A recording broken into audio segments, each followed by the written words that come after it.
নমস্কার। নতুন বাংলা থেকে বলছি সন্ময় বন্দ্যোপাধ্যায়। নতুন বাংলাতে নতুন মুখের নিরন্তর খোঁজে থাকি আমরা। আমরা মনে করি, আমরা বিশ্বাস করি, চিটফান্ড স্ক্যামে কর্দমাক্ত বাংলার রাজনৈতিক মণ্ডলে আজকের দিনে দাঁড়িয়ে সরকারের পরিচ্ছন্ন মুখের বড় অভাব। যার মধ্যে আপনি খুঁজতে যান কিছু না কিছু কাদা এবং অন্ধকার। সেই অন্ধকার বৃত্ত থেকে বাঙালি কেন বেরোবে না? রবীন্দ্রনাথ, শরৎচন্দ্র, নজরুল, শ্রীচৈতন্যদেব, কত মানুষের কথা বলবো এই বাংলার, যাদের পদধূলিতে ধন্য, বিদ্যাসাগর, রামমোহন, বিবেকানন্দ, নেতাজি সুভাষ। এই মানুষগুলোর তৈরি করা বাংলায় আজকে চিটফান্ডে স্ক্যামে কাদা লাগানো বাঙালিরা রাজত্ব করবেন, মসনদে বসবেন, সরকারে যাবেন, নবান্নে বসবেন। হয় নাকি? তাই আমরা নিরন্তর নতুন বাংলায় সরকার সম্বন্ধে চিন্তা করি, কল্পনা করি। নতুন বাংলা যে নতুন সরকার আসবে, সেই যে ক্যাবিনেট হবে, সেই ক্যাবিনেটে কোন কোন মুখগুলো বাংলায় আসতে পারে, কারা থাকতে পারেন, কারা শিক্ষামন্ত্রী হতে পারেন, কারা সংস্কৃতি মন্ত্রী হতে পারেন, কারা স্বরাষ্ট্রমন্ত্রী হতে পারেন। আমরা নানান চিন্তা করি এবং সেই চিন্তাটা আপনাদের কাছে, নতুন বাংলা দর্শকদের কাছে মাঝে মধ্যেই নিয়ে আসি। আমরা একজন মানুষকে, তার সন্ধান পেয়েছি, তাকে আপনাদের সামনে নিয়ে আসবো। ডক্টর স্বরূপ প্রসাদ ঘোষ পেশায় অধ্যাপনা করেন, বিদগ্ধ মানুষ, আধ্যাত্মিক চিন্তায় বিভোর থাকেন। শ্রীরামকৃষ্ণ এবং স্বামী বিবেকানন্দ নিয়ে তার যথেষ্ট গবেষণা আছে। আজকে আমরা নতুন বাংলায় এই মানুষটিকে আপনাদের সামনে আনব। রাজনৈতিকভাবে তিনি ভারতীয় জনতা পার্টির সদস্য হতেই পারেন, কিন্তু এই মানুষটি যদি বাংলার ওই নবান্নের ক্যাবিনেটে থাকেন কেমন হবে? অন্তত এই মানুষটি নবান্নর সভাঘর থেকে, মমতা বন্দ্যোপাধ্যায় প্রতিদিন বিকেলবেলা যে ইভিনিং শো করে মিথ্যাচারণের সভা করেন, প্রতিদিন যতগুলো কথা বলেন তার 99টা মিথ্যে কথা বলেন। এই মানুষটির কাছে অন্তত সেটা আমরা পাবো না। তাই এই ধরনের পরিচ্ছন্ন মুখ বাংলার রাজনীতিতে আসুক।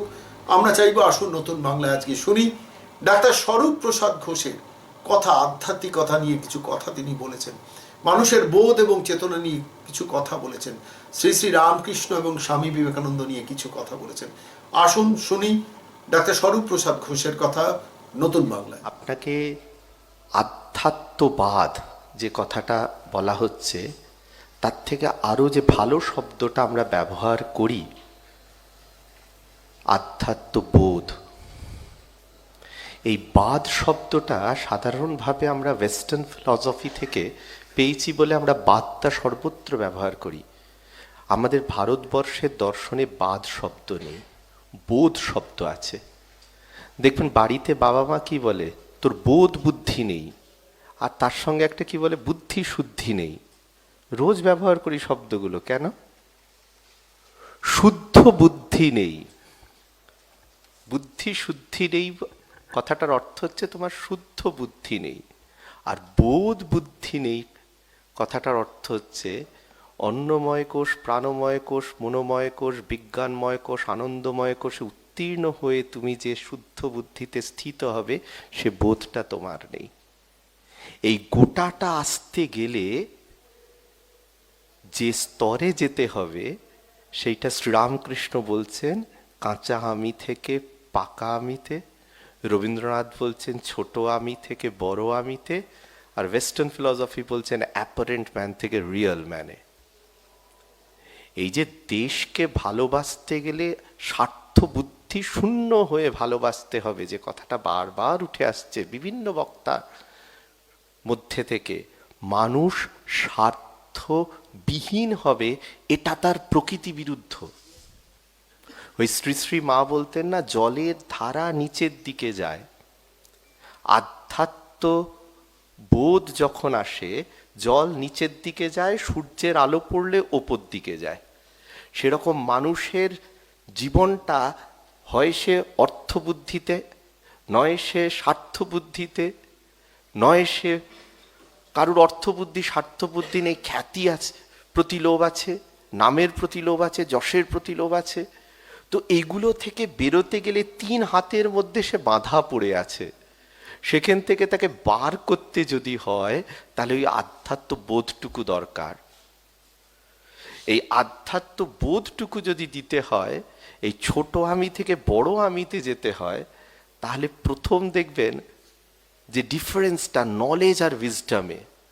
একটা কথা হচ্ছে না যে মেধাযুক্ত, বুদ্ধিযুক্ত, পাণ্ডিত্যযুক্ত লোক হলেই সে যে বিরাট ভালো মানুষ হবে, হবে না কেন?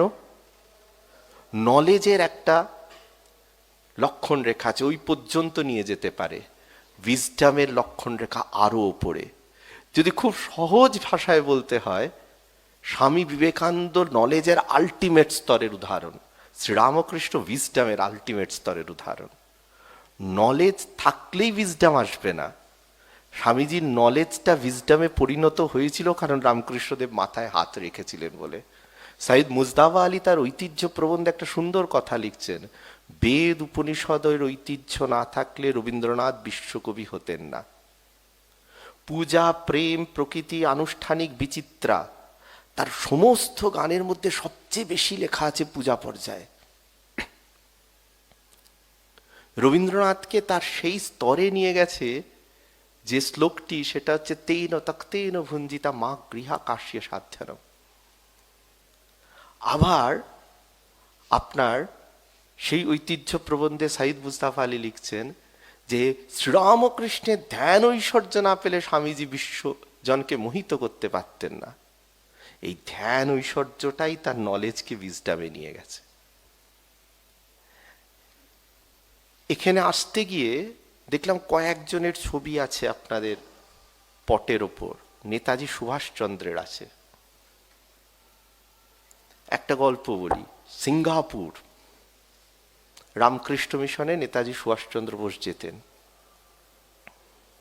যখন তিনি আজাদ হিন্দ ফৌজ গঠন করছেন, রামকৃষ্ণের ছবির সামনে বসে আছেন, ধ্যান করছেন নেতাজি সুভাষচন্দ্র বোস।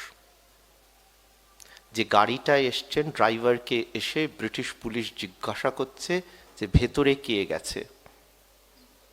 তো ব্রিটিশ পুলিশের কথাটা এদিক ওদিক করে কোনো রকমের সামলে ড্রাইভার সুভাষচন্দ্র বোসের কাছে গেছেন ধ্যানঘরে। ধ্যানঘরে গিয়ে সুভাষচন্দ্র বোসকে খবর দিচ্ছেন যে ব্রিটিশ পুলিশ তোমার পিছনে এসছে। সুভাষচন্দ্র বোস খুব নীরবে বলছেন যে তুমি ওকে ভেতরেই পাঠিয়ে দাও। ড্রাইভার ভাবছে তো সাংঘাতিক কথা, ভেতরে গেলে তো সুভাষচন্দ্র বোস অ্যারেস্ট হয়ে যাবেন। কিন্তু সুভাষচন্দ্র বোস বলেছেন, ড্রাইভার ছেড়ে দিল। এইবার সুভাষচন্দ্র বোসের মাথায় অল্প কেশ, গোটা গায়ে ধুতি দিয়ে ঢাকা সাদা। ব্রিটিশ পুলিশ ভেতরে ঢুকলেন। ধ্যান ঘরে খুব ছোট্ট আলো জ্বলে, ঠাকুরের মূর্তির সামনে তিনি বসে আছেন। তারপর ব্রিটিশ পুলিশ বেরিয়ে চলে গেলেন।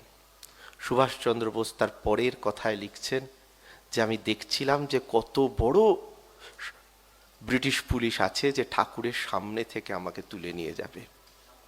এই বিশ্বাস। সুভাষচন্দ্র বোস সে পরিবার ভারত সেবাশ্রম দীক্ষিত। সুভাষচন্দ্র বোসের অনুপ্রেরণা স্বামী বিবেকানন্দ। সুহৃদ মিত্রের বাড়িতে প্রথম যখন বিবেকানন্দের রচনা সমগ্র সুভাষচন্দ্র বোস পান, বলছেন গোগ্রাসে পড়ছি, রাতের পর রাত জেগে পড়ছি। এই বোধ বুদ্ধি, বুদ্ধি শুদ্ধি হতে গেলে ভারতবর্ষে ফিরতে হবে। আমাদের মুশকিল হয়, আমরা যখন ভারতবর্ষকে বিচার করি তখন আমরা বিচার করি পশ্চিমের দৃষ্টিভঙ্গি দিয়ে। ভাবুন, পশ্চিমের মাটিতে যখন ম্যাকিয়াভেলি হাঁটছেন, ভারতবর্ষের মাটিতে তখন শ্রী চৈতন্য মহাপ্রভু হাঁটছেন। পশ্চিমের মাটিতে যখন কার্ল মার্কস হাঁটছেন, ভারতবর্ষের মাটিতে শ্রীরামকৃষ্ণ হাঁটছেন। ভারতবর্ষের ধারাটাই অন্য। তাদের যে খাবারটায় আপনার পেট ভর্তি হয়, আমাদের সেই খাবারে পেট ভর্তি হয় না।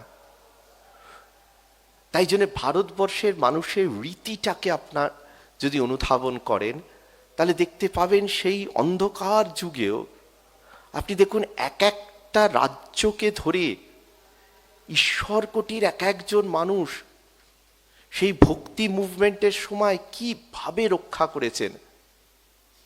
পশ্চিমে নামদেব, মাইসোরে মাধবাচার্য, অতি দক্ষিণে শঙ্করাচার্য, অন্ধ্রপ্রদেশের জায়গায় ত্যাগরাজ, উত্তর পূর্বে শঙ্করদেব, বঙ্গে নীলাচলে শ্রীচৈতন্য শ্রীরামকৃষ্ণ, গোটা উত্তর ভারত জুড়ে কবির, দাদর, নানক, মহর্ষি দয়ানন্দ সরস্বতী থেকে বাসবাচার্য পর্যন্ত এক ভীষণ ভক্তি মুভমেন্টের ধারা।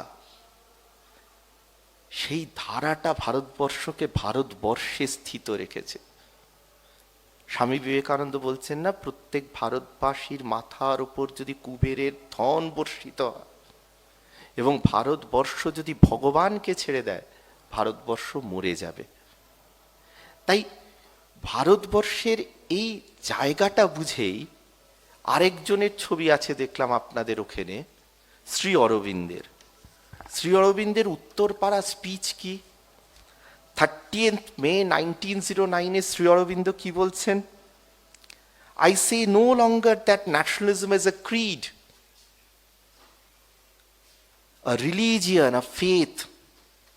I say that Sanatan Dharma, which for us is nationalism, the Hindu nation was born with Sanatan Dharma. With it, it moves, with it, it grows. দেখবেন সিস্টার নিবেদিতা ভারত মাতার এক ছবি আঁকিয়েছিলেন অবন ঠাকুরকে দিয়ে। গৈরিক শাড়ি পরিবৃতা ভারত মাতা, প্রথম সেটাই কিন্তু ভারত মাতার ছবি। তার চতুর হস্ত, আড়াআড়ি দেখবেন এক হস্তে বেদ আর এক হস্তে জপমালা, আবার আড়াআড়ি এক হস্তে ধানের শীষ, আরেক হস্তে বস্ত্র, দুটো আড়াআড়ি। আবার এই আড়াআড়িতে দেখবেন তলার হাতে জপমালা, ওপরের হাতে বেদ। জপমালা হচ্ছে বোধের প্রতীক, বেদ হচ্ছে বিদ্যার প্রতীক। বোধ যুক্ত বেদ, বেদটা আপনি বুঝতে পারবেন, বোধটায় উত্তীর্ণ হলে বোধটা দেবে আপনার সংস্কার। তাই আধ্যাত্ম বোধে উত্তীর্ণ হতে গেলে ভারত বলয় এটাকে ভাবতে হবে। এই কালচারাল ন্যাশনালিজম যে কথাটা আসে,